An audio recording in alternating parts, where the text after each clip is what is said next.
నమస్తే, welcome to our channel. నేను సౌజన్య.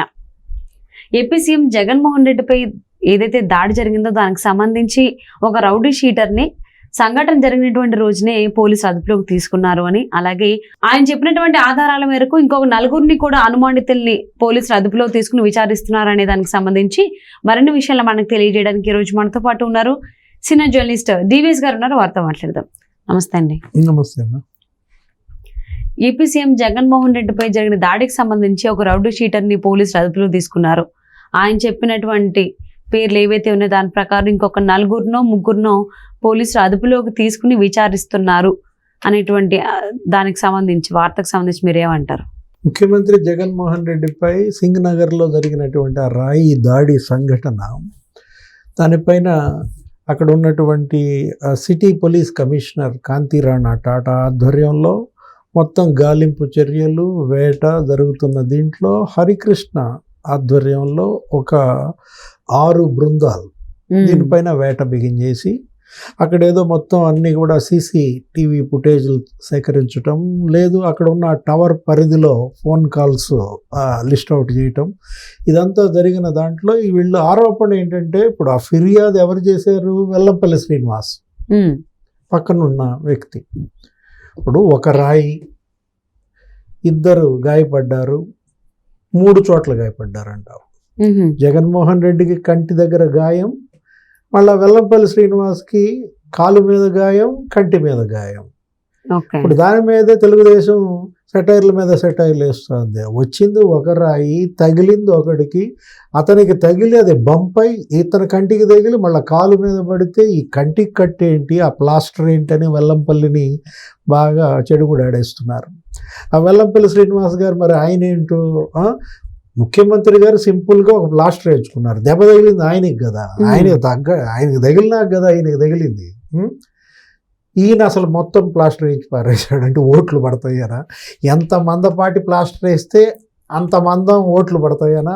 వెల్లంపల్లి శ్రీనివాస్ చేసినటువంటి ఫిర్యాదు ఏంటి? ఇప్పుడు అక్కడ స్కూల్ ఏది, వివేకానంద స్కూల్, తర్వాత గంగానమ్మ గుడి, ఈ రెండింటి మధ్యలో నుంచి వచ్చినట్టుగా వీళ్ళు రకరకాల వ్యాఖ్యానాలు చేస్తున్నారు. ఏంటి, అది క్యాట్ బాల్తో కొట్టారని ఒకరోజు అన్నారు, తర్వాత ఎయిర్ గన్ అన్నారు, గులకరాయ్ అన్నారు, తర్వాత పిల్లెట్ అంటున్నారు. ఇలా రకరకాలుగా నడుస్తున్న దాంట్లో పోలీసు ఇక దానిపైన పడింది. ఏది, సెంట్రల్ ఎలక్షన్ కమిషనర్ సీరియస్ అయ్యారు. రాజీవ్ కుమార్ నుంచి వచ్చిన ఆదేశాలు ఏంటి, ఇతన్ని వెంటనే రిపోర్ట్ పంపమన్నారు. జరిగిన దాడి ఎవరి మీద? ముఖ్యమంత్రి మీద కదా. మరి దేశం మొత్తం మరి ఆయనకి సానుభూతి ఖండనలు ఇచ్చారు, త్వరగా కోలుకోవాలని ముఖ్యమంత్రులు, మాజీ ముఖ్యమంత్రులు, ప్రధాని కూడా ఇచ్చారు. అప్పుడు సెంట్రల్ ఎలక్షన్ కమిషనర్ ఆదేశాల మేరకు ఇతను ఒక రిపోర్ట్ కూడా పంపారు. ఎవరు? కాంతి రాణా.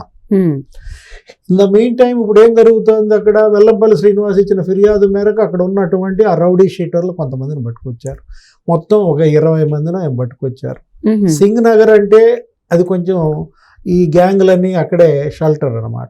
ఏది, బ్లేడ్ బ్యాచ్ మనకు తెలుసు, అక్కడ ఉన్న గంజాయి బ్యాచ్, లేకపోతే అక్కడ ఉన్న చెడ్డీ గ్యాంగులు, వాళ్ళల్లో మరొక 20 మందిని పట్టుకొచ్చిన దీంట్లో ఈ 6 బృందాలు తెలుగుదేశం ఆరోపిస్తోంది. ఇప్పుడు బొండా ఉమా ప్రెస్ మీట్ పెట్టింది కూడా ఏంటంటే, మేము ఇప్పుడు కాదు, మేము గతంలో సంవత్సరం నుంచి కూడా ఫిర్యాదు చేస్తున్నాం.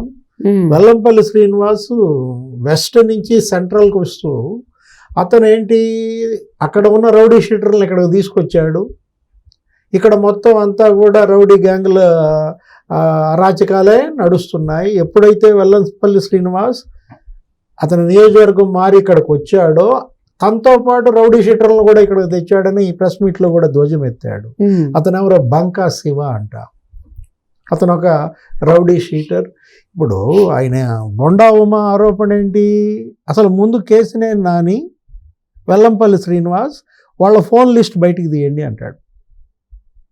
ఇప్పుడు ఆల్రెడీ అది జరుగుతోంది. ఏంటి, అక్కడ ఉన్నటువంటి ఆ టవర్ పరిధిలో ఫోన్స్ ఎవరెవరికి ఎక్కువ జరిగాయి, గ్రూప్ కాల్స్ ఎవరికి వెళ్ళాయి, ఒక సింగిల్ నెంబర్కి ఎవరు ఎక్కువ ఫోన్లు చేశారు, ఇవన్నీ జల్లెడబడుతున్నాడు. దీంట్లో బొండా ఉమా ఆరోపణలు వెల్లంపల్లి శ్రీనివాస్ ఫోన్ లిస్ట్ తీయండి, కేసినేని నాని ఫోన్ లిస్ట్ తీస్తే వాళ్ళ ఫోన్ లిస్ట్లో ఏ రౌడీ షీటర్లకి ఫోన్స్ వెళ్ళాయి. దాన్ని బట్టి దర్యాప్తు స్పీడప్ చేయమంటాడు. ఇప్పుడు ఉమా పాత్ర ఏంటి, బొండా ఉమా ఎందుకు వాళ్ళు ప్రెస్ మీట్ పెట్టాల్సి వచ్చిందంటే వీళ్ళ ఆరోపణలు వైసీపీ అంతా ఉమా మీద చేశారు. ఏమని, అక్కడ బొండా ఉమా ఆఫీస్ ఉంది, టీడీపీ సెంట్రల్ పార్టీ ఆఫీసు, అక్కడి నుంచి రాయి వచ్చిందన్నారు మొదట.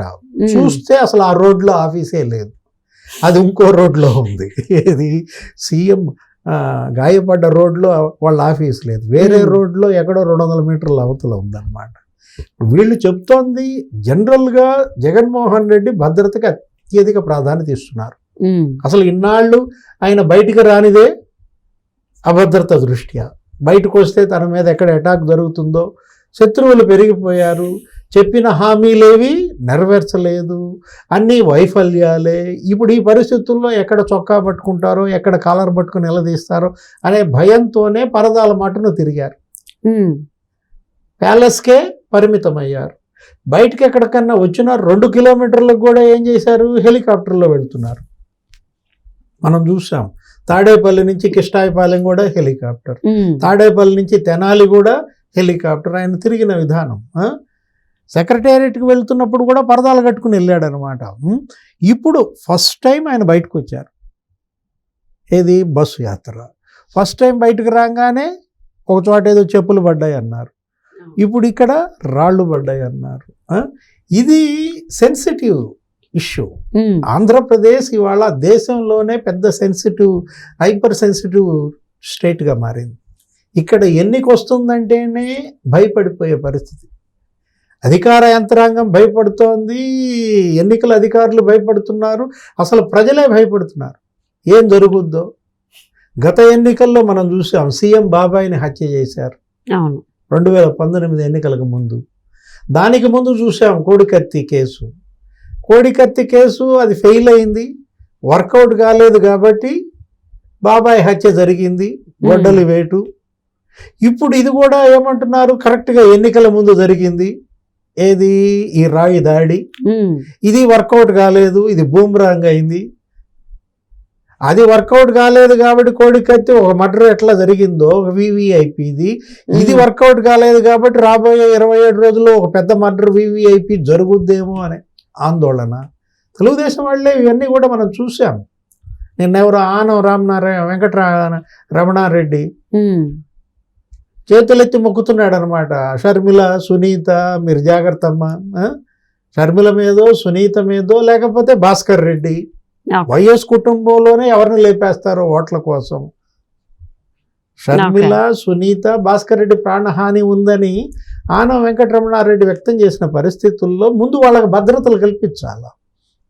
వాళ్ళకే కాదు, ఎవరైతే థ్రెట్ ఉందో అందరి మీద ఒక చక్కటి భద్రత ఇచ్చి, ఈ రాబోయే 4 వారాలు, ఇంకా ఎంత ఉంది ఎలక్షన్, మే 13 ఎప్పుడో ఎన్నిక, ఈ 28 రోజుల్లో ఒక 2 రోజులు తీసేయి, ఎన్ని రోజులు, 26 రోజులు వీళ్ళు ప్రచారం చేసేది.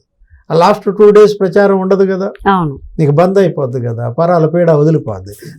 ఇప్పుడు ఈ ప్రచారం 26 రోజులు ప్రశాంతంగా జరగాలి, రాజకీయ పార్టీల మీద దాడులు జరగకుండా జరగాలి.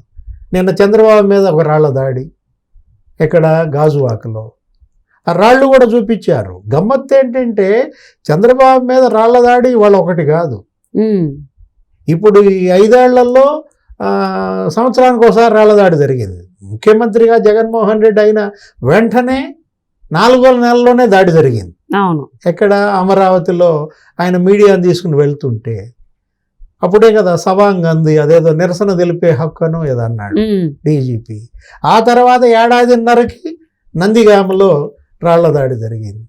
ఆ తర్వాత 1.5 ఏళ్ళకి ఎర్రగొండపాలెంలో మళ్ళా భారీ రాళ్ల దాడి, దానికి అసలు మంత్రి సురేషే నాయకత్వం వహించాడు. చొక్కా అయిపోయాడు, నీకు గుర్తుండదుగా, ఒక మంత్రి చొక్కా అయిపోయి మరి ఇది రాళ్ల దాడి చేయించాడు, విధ్వంసం అన్నమాట.